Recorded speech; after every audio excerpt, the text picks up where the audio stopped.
Kilala mo ba yung kuya na tricycle driver na laging tumutulong sa mga estudyante pero walang humihingi ng bayad? Si Kuya Manny, ang pinakamabait na driver sa aming barangay. Tuwing umaga at hapon, nakikita namin siya sa tapat ng paaralan, naghihintay sa mga bata. Pero may napansin kaming kakaiba. Sa ilang estudyante, humihingi siya ng bayad. Sa iba, hindi. Yung mga batang may magagandang sapatos at bag, binabayaran niya. Pero yung mga nakasimpleng damit lang, libre ang sakay. Walang kahihiyan, walang pagkakaiba sa trato. Parang normal na bayad lang din. Isang araw, nalaman namin ang totoo. Hindi pala niya kinokolekta ang bayad sa mga mahihirap na bata. Ginagamit niya ang kita niya para bayaran ang mga libreng sakay na yon. Kasi alam niya ang hirap ng walang pang-abot sa paaralan.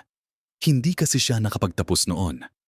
Determinado siyang hindi hadlang ang kahirapan sa edukasyon ng mga bata. Quiet hero sa aming komunidad.